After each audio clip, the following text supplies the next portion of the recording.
All right, so once again, we say welcome to another episode of the Clay Project right here on Lagos Talks 91.3 FM. My name is Oluwa Kayode, and today we are taking you to the office of the man who is very much interested and engaged in environment, the Lagos environment. He is the general manager of LASEPA, Lagos State Environmental Protection Agency, and we're here today to have that conversation. You know, my name is Oluwa Kayode, and right now we engage Dr. Ajayi to understand a bit more about what's happening with the environment in Lagos.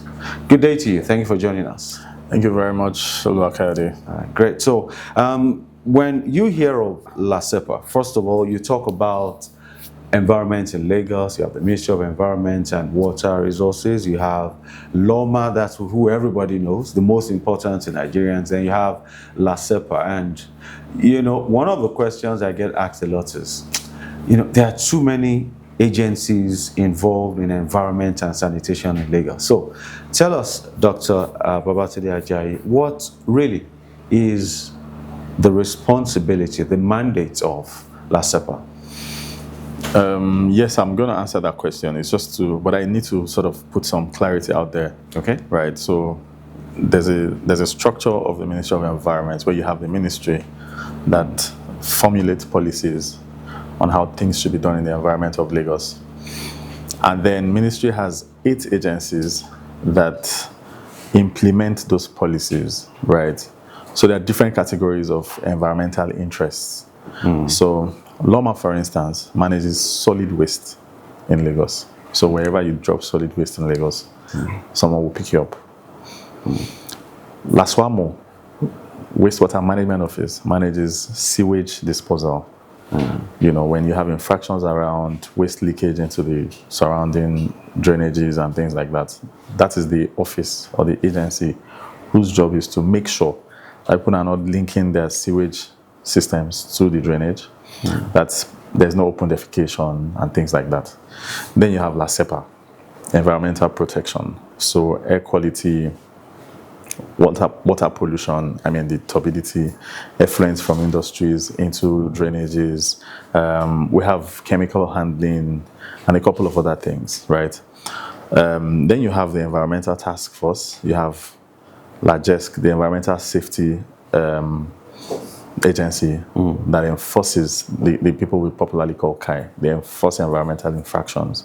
You know, then you have Water Corporation that makes sure that there's water available for us all to drink. Then you have Water Regulatory Commission that oversees the production of pure water, bottled water, and things like that, making sure that people maintain standards in that space. Then you have LASPAC, Parks and Gardens Agency. So their one major job is to green the entire city and make incidental open spaces functional, right? So you have an open space that is there because of construction that had happened. LASPAC goes in, greens the area, makes it look beautiful, and, you know, sort of contributing significantly to the greening of Lagos and the serenity of the space we call Lagos. So everybody has specific interests and responsibilities, you know, under the Ministry of Environment and Water Resources. So that's really the dimension. LASEPA specifically is in charge of environmental protection. Environmental protection primarily deals with prevention of environmental offenses or environmental mismanagement from both individuals and corporates or industries, right? So our interactions first would be with Lagosians, people who live in Lagos. Then secondly, with businesses and, you know, activities that fall within the purview of our monitoring. So I think that would be like the short form of an introduction of what LASEPA does. We're popularly known for noise pollution, but that is like 5% of the work we do. There's another 95 that is really big, and unless you are directly involved with businesses that, you know, play in this space, you probably won't know them.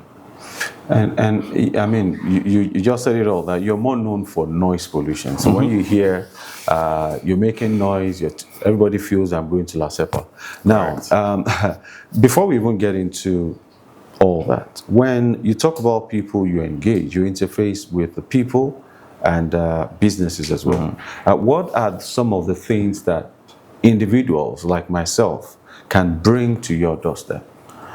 So you can bring any kind of pollution you notice, right? So we don't, first of all, we know that Lagosians are primarily responsible for sort of highlighting the environmental problems they find around themselves. So specifically, you can report noise complaints to us. You can report wastewater, water pollution to us. So you find that someone discharges used oil, used engine oil, used cooking oil into water bodies, you can report it to us. If you find that there's someone who's stored chemicals and you have, them managing chemicals in a way that, in fact, the fact that you have chemicals management in a residential neighborhood should be reported to us. Oh, okay. Yes. That you have chemical management within it. It shouldn't be in a residential neighborhood. It shouldn't be. So there's that, and it should be reported to us, right? There's smoking, so there's public smoking, particularly in front of children and within enclosed spaces, particularly in businesses that are open to public access. You can report them to us. It is one of the things that we enforce very strictly. If you have industries around you that discharge their waste directly into the drainage without treatment, you can report them to us, and we will immediately immediately make sure that they have to treat the industrial waste before it goes into the environment. Even restaurants, who discharge used cooking oil into the environment and it congeals in the drainage and begins to smell, you need to report them to us so that we can make sure they install fat traps that traps whatever fat they have in their kitchens before it goes out, right? So there are several lines of engagement, that we can have, or several reasons that you can have to talk to us.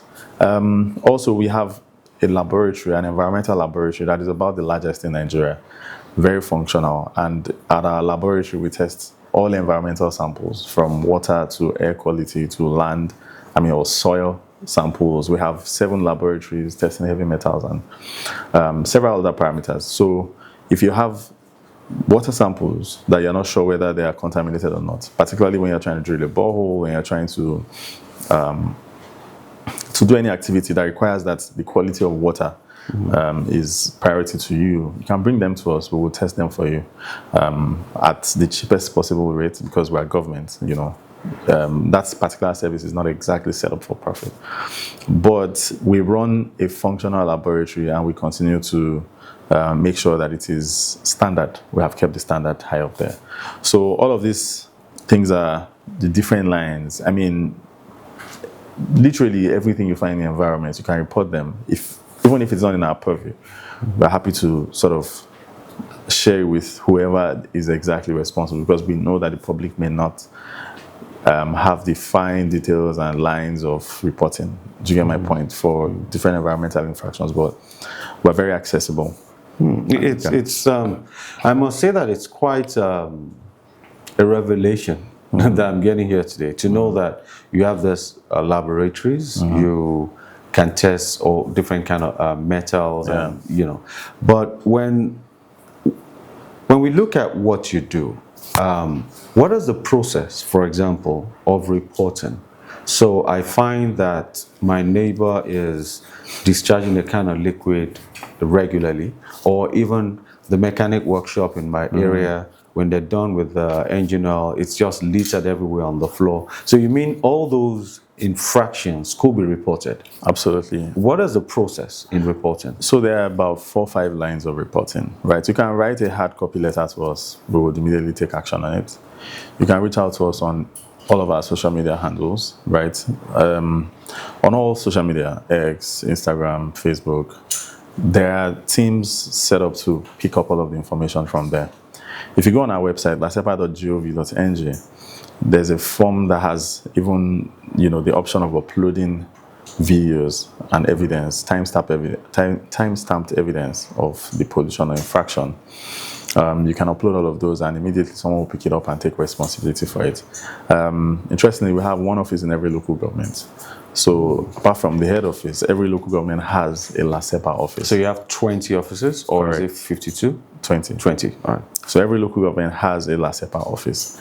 And what this has done for us is to be very close to the people. If you want to come in physically, you just have to go to the local government or the space closest to you. The list of the spaces and the addresses are on our website. How functional are these offices? Because when it comes to government, an average Nigerian or Lagosian is skeptical of all the hurdles you need to cross there, get in there, and they tell you, we don't have a paper or a computer, we can't upload this now. How functional are these offices in local governments? I think that an experience will probably help. I mean, if you go there, you would first of all see that these offices are very functional to the extent that we document all of our reports every day.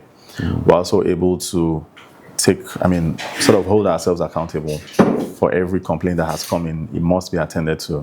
And there's a procedure for handling an infraction. It's an environmental infraction. So we usually have to serve an abatement notice, notifying the person that, you have committed an infraction and you should stop it now. We give him maybe a week or two. If he doesn't stop, then we issue another notice, it's called a pre-sanction notice. So it means that if you now see the second notice and you don't sort it out, then we will come and sanction you.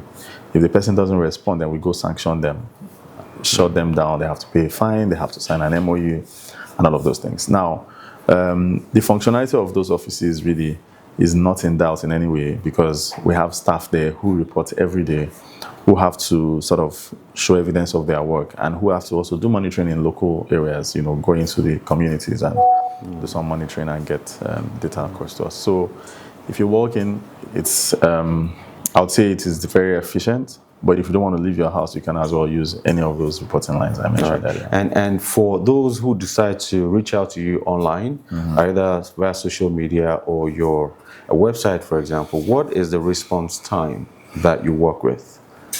We try to make sure that every complaint is attended to within a 48-hour period, meaning that if you find that there's noise pollution, again, there are environmental offenses. It's not capital. They're not capital offenses. Someone is not a random shooting or, So with environmental offenses, the response time is about 48 hours, meaning that if we get 70 to 100 complaints every day, within 48 hours, a first warning will get to that business or that source. After that first warning, then we can give it a few weeks, depending on the feedback we get from the residents. What we've also noticed is that up to 60 to 70% of people comply immediately they see a letter from government, because they know that, it is trouble brewing, right? And they immediately realize and feel some remorse that, the activity has an impact on the livelihoods and the quality of life of people around them. So they immediately respond. We then get the recalcitrant ones who end up being enforced. And when you look at your offices, you hinted a bit earlier on, but I'd like to know for sure, what is the average number of complaints you get per day? And is it restricted to certain areas where you get more complaints, or it's broad? Oh yeah, so the cumulative is about 50 complaints a day. It is more in certain areas, so different areas are notorious for different things. So we have industrial zones in Lagos, for instance. For industrial zones, you get more complaints around emissions, industries and the emissions from their plants and their activities, right? And of course, you get more of those from those industrial areas. In residential areas, it would be mostly clubs, lounges, restaurants. More noise pollution, yes, from event centers. So areas where you have a very huge presence of these kinds of businesses, or the tourism corridors of Lagos, or we call them entertainment corridors of Lagos, like Phase 1, Ikeja Jare, a few other spaces like that, the high streets or the main roads in most local governments, yes, you will get noise complaints from there. But in the corners, like in the more reserved areas, you're going to get more complaints with religious houses and their activity. So you get calls from mosques and churches. On a few occasions, we hear about traditional religious activities, Okay. and we usually do well to intercept and intervene in those cases. And your agency's environmental protection, Correct. not restricted to pollution. So when you mentioned the clubs and religious centers, apart from the noise, beyond that, there's often this this discomfort they bring with the cars and the noise on the streets and the activities on the streets. Does that fall within your purview? Yes, it does. So with every kind of business comes a certain kind of burden, right? So when you have I like to start with the religious ones. When you have a church, for instance, it means that in your neighborhood on Sunday mornings, you would have problems with parking. It means that it's going to attract a few people who will try to sell things to people who are coming out of church, right? It means that you will hear some noise, particularly with cars honking early in the morning and things like that, particularly if the church themselves are not very structured. If you have a mosque around you, on Friday afternoons, you have the same replica of problems that you have on Sunday mornings with churches, right? If you have a restaurant and a club, what it does is that on their heavy days, which is usually Friday, between Thursday night and Sunday, and on Monday morning, you will get that flux of people, who patronize those businesses. As far as we are concerned, they are all businesses, right? You get that flux of people with their cars, with people trying to sell to them, and with maybe area boys trying to park vehicles, maybe a few people who try to, I'm trying to use the right words now before people say that you're not feminist, you're misogynist. But a few women will come into the community. Your children or the children of the house owners there will be forced to learn songs that they don't want to learn. Then on few occasions, you have some maybe drug peddling, selling rolls of substances that's of abuse, right? So those things come with them. Now, our responsibility first is to make sure that we first highlight all these problems. Yes. Share with the airing organization, one. Number two, we then give deadline to manage each of them, right? So as a business, you must be able to manage what is sold around you. It is your responsibility because you are the target audience, right? The second thing is that your parking must be in alignment with the parking authority. Lagos State has a parking authority. So your parking must be approved. It must be organized and coordinated by the Lagos Parking Authority, right? The third thing then we'll then delve more into the soundproofing of your business. So if you are setting up a club, for instance, you must soundproof your club before you start. If you don't do that, then you'll be falling short of the regulations, and we would have to give you a timeline to soundproof your business. And it's more difficult to soundproof when you started, So but you have to do it. You definitely have to do it. All right. And when you look at some of those businesses you've spoken about, I'm sure religious leaders will not be happy saying you classify all of them as businesses, but but some of these businesses, the nightclubs, the businesses or centers where they have a lot of noise, and even some of these industries where they need to emit certain kind of chemicals or liquids. Are there accreditations or stamps that some of these businesses need to function, that an average Nigerian or Lagosian who does not see these stamps, maybe on their gates or somewhere, could easily call you to work with you, because government or agencies cannot work outside the support of the people? That's correct. So what government has tried to do is to make sure that there's a minimum requirement before you can set up certain kinds of businesses, right? So minimum requirements will first mean that number one, the change of use of your building, right? Change of use will start with you trying to modify a residential building into a business, right? And when I mean business, I mean every activity that congregates people. So if your activity is going to bring 30 people, 40 people together, even without the use of a microphone, when they raise their voices, the neighbors will hear, right? So it then makes sense that the regulations can bind everybody in one WhatsApp group. So so long as you're congregating people, you are a business, right? And then you have regulations, you have safety regulations, you have environmental regulations, you have fire protection regulations, and you must comply by all of these regulations before you are approved to run or to set up. Now, after you're set up, then we can now take, monitoring steps. You know what I mean? Setup is one, then monitoring for compliance with the regulations is another thing. Okay, all right. Now let's come to Lagos. You released a data recently about air pollution, the quality of air that we breathe in. Not to cast any state, but Lagos is relatively, safer in terms of quality of air compared to some places like what Rivers experienced over the years, which thankfully it's been cleared.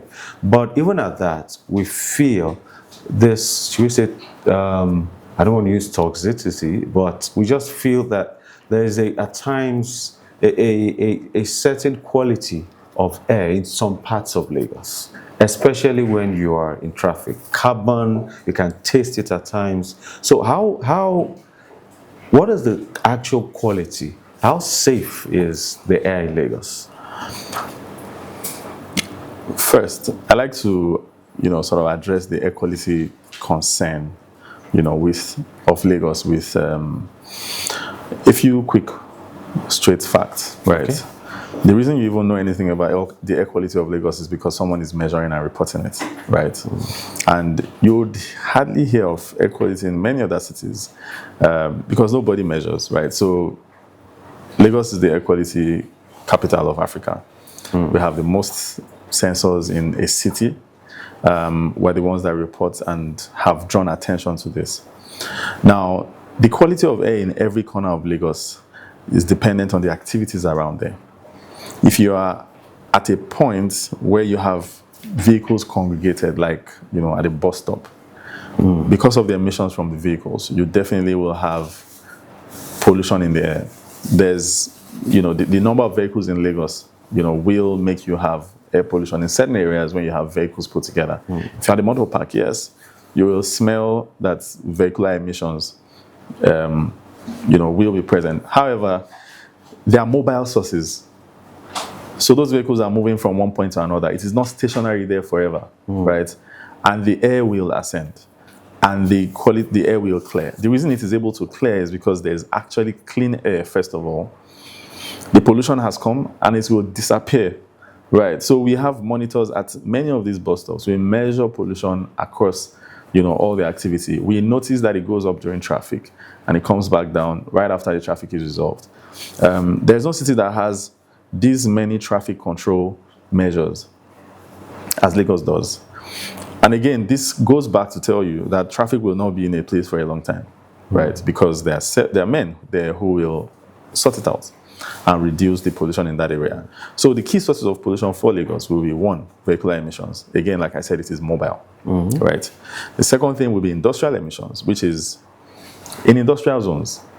Most people do not live around industrial zones. 13, 14 industrial zones in a city that has 20 local governments, clearly most people don't live around industrial zones. There's a gap, or there's a physical space that you must have between an industry and a residential building. And Ministry of Physical Planning will insist and ensure that you don't breach that protocol, right? The third thing is emissions from generator activities and, residential pollution. So cooking emissions and generator are mostly residential. Those ones you can manage yourself. In the first place, a lot of people have started to switch to solar panels and alternative green energy. And I think that has reduced the dependence on generators. So the air quality of Lagos is generally good. The reason it is not persistent at every point in time or in any physical space is because the general air quality is good. And we put out the data at different times to show what it is, what the facts are.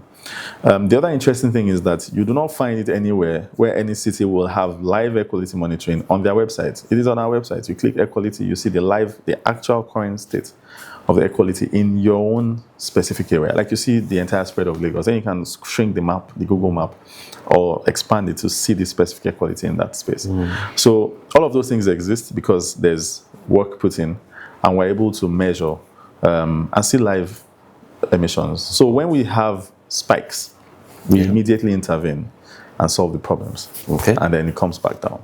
All right, and when you talk about spikes and your interventions, there are places in Lagos right now that, while Lagos, Loma, and Ministry of Environment in general is working towards reducing or eradicating the era of dump sites, there are all these truck pushers who are still functioning in some areas. I mean, we've informed Loma about this already, that in some of these areas you still have them functioning. And they've been able to create dump sites such that consistently from morning till evening, when you walk through those areas, there is a stench. Does such stench affect air quality? So the quality of air you breathe in is a function of first the nuisance value that you perceive. However, the real thing is what affects the health of people around, right? Which is the particulate matter that you have in it, which is what affects the lungs and makes you uncomfortable and triggers all of your allergies, and triggers asthma and all of those things. So the factors that trigger asthma do not exist in the smell, the organic smell from the dump site. What will trigger you is if it is being burnt. If you throw in a burning tire and you try to burn the waste, then it's a problem. So when you burn waste in Lagos, it is a major infraction. Loma kicks in and shuts you down or immediately stops the activity and all of that, which is why it's reduced in the center. Now, in those areas where you have those trucks, I am aware that Loma has taken steps to arrest them. Loma always does the arrest every now and again. But again, Lagos is a diversity, very huge. And the sheer population of people makes it a little more challenging to manage. But I'm sure that, we have been able to sort of contain these things. What we measure, like I said, is the particulate matter in the air that affects the health, dissolved gases that, is important for data, right? But in terms of the nuisance value, it doesn't kill, which is why people will still see a dump site and still deliberately sell food around the place. No, which even is unhygienic. Come and build beside it. They'll build their houses beside it. But that is uncomfortable. That is creating a nuisance to the to themselves, system. right? Yes. So does LASEPA have any capacity to caution or deal with such people? Anybody who builds beside a dump site? No, I mean the dump sites and the emission, the smell. Does that fall within the purview of LASEPA, or that's strictly law? So the activity that has brought the burning is the solid waste. So what we usually do is a joint activity, like a joint enforcement, if we have to deal with that. Manage the solid waste, and then there won't be need to burn waste. And even if the burning happens, yes, LASEPA can swing in and stop the burning and then report to Loma to take care of the solid waste. All right. Now, when you've spoken a lot about some of these things you've done, and even myself, I'm sure. So I'm wondering, beyond all the activities you do and the budget, which we'll get into later on, what has been your focus on sensitization and advocacy? Because a lot of these things, I can bet that on our programs, Lagos Weekly and Clay Project, people call in and they've reported some of these things you referenced, and they do not even know some of these measures exist. What have you done with advocacy and sensitization? So with respect to advocacy, we have several lines of advocacy, right? So we have the physical community gatherings and town hall meetings that we hold from time to time. As a matter of fact, tomorrow we're holding another meeting with all industrial players, anybody who does a business or does any business that engages with LASEPA. We're bringing them all together. And what we're doing at that event again is to continuously remind them and mandate them to do the right thing, or what the law says, right?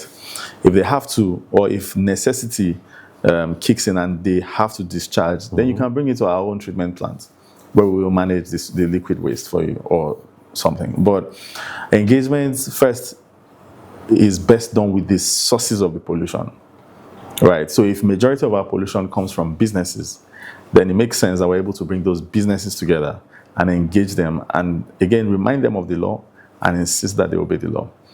If the source of our pollution is religious houses, also we call them into rooms from time to time.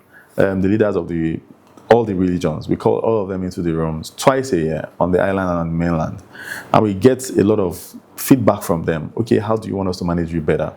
What are the limits? What are the sound or noise limits that we can cope with? What are the things that you also feel from your neighbors that we can pass back to them? What kinds of measures can you put in place that will reduce your noise? If you are congregating 20 people, you don't need 7 speakers, right? Those kinds of things come with our engagements with them in room, and those engagements are posted. They're all on our social media. We also have major jingles go out when this is close to December, because we know that with December and the Christmas activity, everything becomes dirty. Yes, not dirty. It's just a lot of noise and pollution from different businesses and their activities. So yeah, dirty. I get it. Dirty December. Okay. So it's a lot of noise, and also we do a lot of jingles and radio and TV adverts at that time. But during the year, we believe that engaging the businesses directly is one easy way of getting them to reduce their pollution. On the individual level, individual pollution, like on a one-on-one, is usually, we feel that we have to lay enforcement on the advocacy for individuals, right? We have to show people that, see, if you do this, if you defecate openly or if you pee on the road, you're going to be arrested and prosecuted immediately and things like that.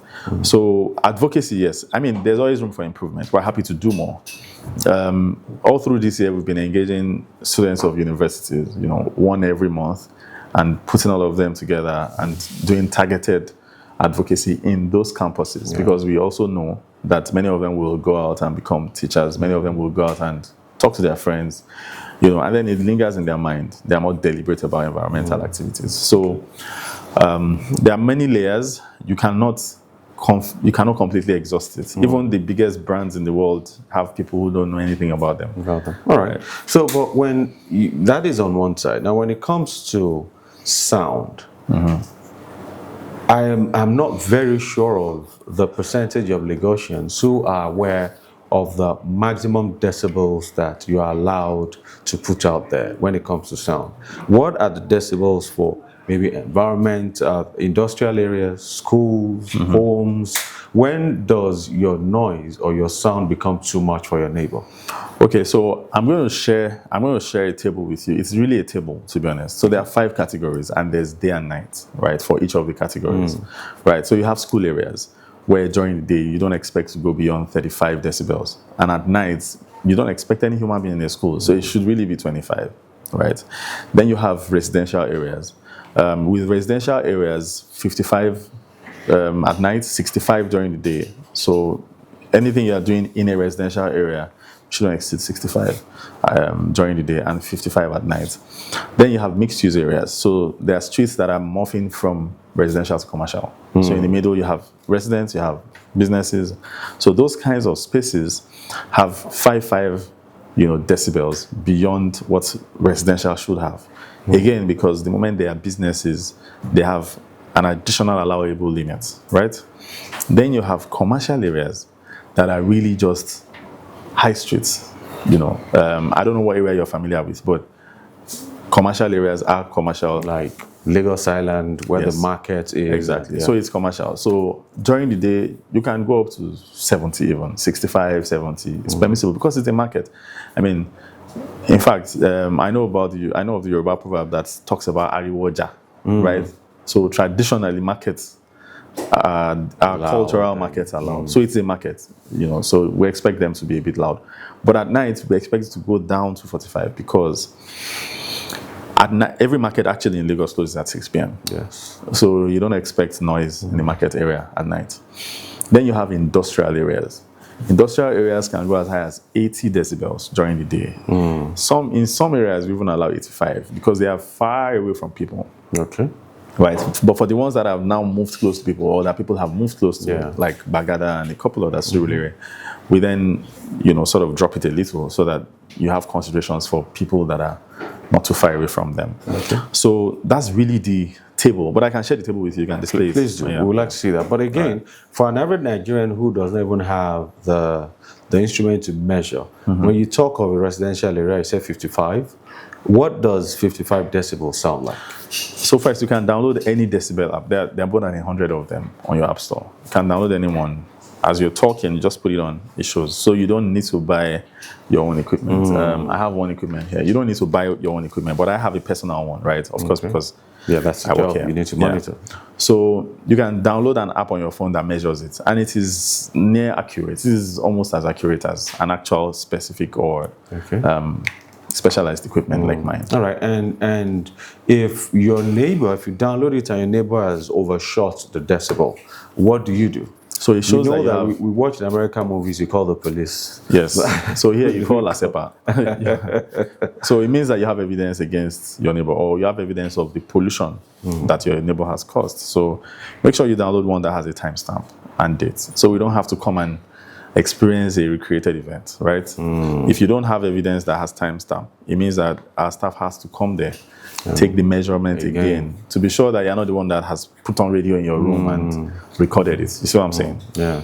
So a video recording of the source or the point that has date and timestamp seals it. Send it to us. If you fill the form on the website, it has the ability to accept videos and audio recordings. Send it to us, and then someone picks it up from there. With that, we don't even need to investigate because it's already sufficient evidence. We just go, send the first one in. They don't comply, send the second one, and then shut them down. All right, as we bring this home, I want to find out, you've spoken extensively about industrial areas being far away from residential areas.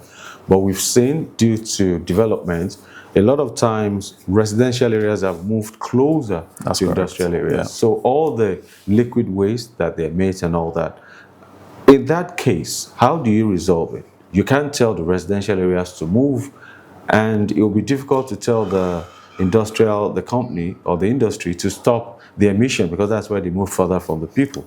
So there are two things that you must note. Even if whether an industry is close to the people or not, the emissions from their plants has to be properly filtered before it goes out. Number two, the effluents from their liquid waste has to be treated before the clean water is now discharged into the environment. So whether people are near it or not, those standards have to be complied with. And LASEPA does monitoring every time. So with our monitoring, we're able to spot that you have violated it, and then we can immediately inside. So whether people are close or not, the industries have to comply by these regulations. If anybody finds them, they can upload those things to us, upload the evidence. We'll just take a sample, measure it in our laboratory, and take it on from there. That's it. And when it comes to funding, managing all this is expensive. Monitoring, getting equipment, and you say you have air monitoring equipment at different places in Lagos. How is the funding like? Has that been a limitation, or how are you getting by? So one good thing about this government is the governor, Mr. Babajide Sanwo-Olu, has prioritized environmental activity and protection, and he has been very considerate and gracious, in making sure that our spending has sort of been sufficient for our activities, right? So I would not say we have funding challenges. It is really just the fact that we have provision for everything we need to do, right? There's budgetary provision for all of our activity. And like I said, we generally we don't give excuses of funding. You will never hear anybody say, LASEPA did not come to me because the staff said they didn't have money. No. We have operational costs, and all of that is borne by government. And the governor has been very gracious to prioritize environmental protection. All right. And finally, I can only imagine that you've attended multiple COP events, 28, 29. When you look at what we do and you compare it with what other cities, because already you say you're one of the few, if not the only one that is measuring air pollution and all that, and a couple of other things you're doing in Nigeria. So we won't want to measure it with other cities in Nigeria or Africa. When you look at cities like Paris, like Madrid, how do we measure beside them? So Lagos measures very high on the list of cities that do environmental protection. Now, irrespective of whether they're European or African, as far as Africa is concerned, we don't have peers. right? Recently, LASEPA and, of course, by extension, myself, was appointed on the board of Africa Clean Air Network. Of course, that's on the back of the extensive work we do in clean air, and on the back of the research that we have done. So we have LASEPA specifically has carried academia along. We have research grants, we have funding for projects, and this is evident in all of the different donors and organizations that have come to us to partner with us on the amazing work we're doing, right? So. If you have to rank with Paris, the environmental management is not exactly better than Lagos. If you've been to Paris, if you see the way they manage the environment, it's not exactly better. Every kind of infraction you think of here also happens there, right? In fact, on many points, we rate higher than them. So many people don't believe this until they sort of experience the anyhowness in other spaces or in other cities, right? As simple as it looks, again, people don't value their own. The prophet will not have honor in his own home until it's time for you to now go to other people's homes, and you see that the pollution in those spaces actually outstrip the ones that you find in Lagos. And the response time, the efficiency of the activity, the accurateness of the data we put out, the fact that we even engage, right? The fact that we engage is a lot. So I would say that Lagos ranks good.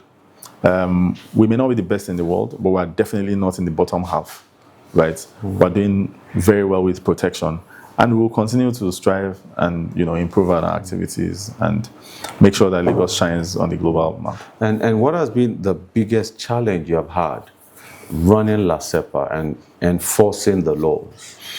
So with everything else, everything else, that requires that people obey law and order, or people do things the way they should be done, it is really the culture and the human behavior. Like we said earlier, businesses grew up, or they formed in a culture where you have to raise your voice to heaven before God hears you. You have to shout because the neighbors have to hear that God is doing wonders and then come to you. You have to make a call for prayers, and it has to be loud.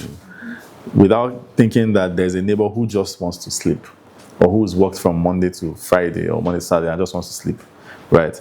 So that cultural shift and cultural management, behavioral change, gradual modification of how to do things, I would say is a major challenge that we have been managing.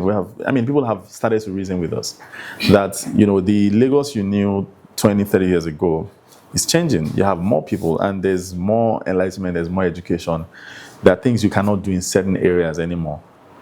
Because you now have neighbors who prioritize their sleep and peace of mind, right? And you don't have to now pay so much so that you can live in a gated estate, because that is where people insist that you cannot do some kinds of things, right?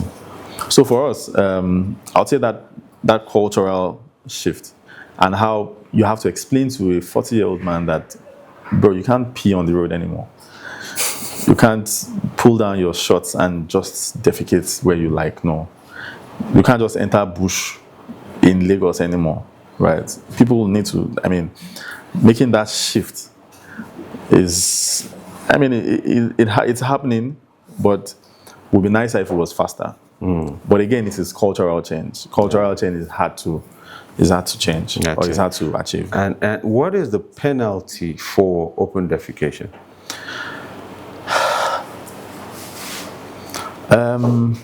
Some textbooks says that you can actually kill the people. But because it's an environmental offense, so there's a fine attached to it. And then what we do is, the moment you get arrested, you'll be taken to court immediately. You'll be either sentenced to community service, or you have to pay a fine immediately. So there's a fine. I think it's about 50,000. I can double check. Okay. But you cannot do it. How often do we get people arrested? Every day. Every morning. Every morning. Every morning. Go on the commissioner's handle timeline. Every morning. Everywhere in Lagos where people do open defecation. So the major corridors are the high flow transport corridors, right? Places where the access point into Lagos, people come down at Bega at 3 a.m. They immediately just pull down their trousers and do it there, so that they can continue their trip to Festac. There's also the fact that people accessing the ports. Apapa, there are a lot of trucks waiting there. So the drivers, instead of going into a filling station and actually using the toilet in the filling station, then he just does it on the side of the road. Or people who are supposedly homeless, so there's no city that doesn't have homeless people. So you have homeless people hanging around in different places. They probably will just, if they have their things in one spot, they probably will just walk like 10, 20 meters, do it in a gutter or in a canal around them. So those are the areas, those are the hot spots where we arrest them. And like I said, every day, they get arrested. All right. I'll hold further questions on that when we interview the SA again, or the commissioner himself. Dr. Babatunde Ajayi, General Manager for LASEPA, Lagos State Environmental Protection Agency. I want to thank you for your time this day. Thank you. Hope to interview another time. All right. Thank you very much. It's a long info.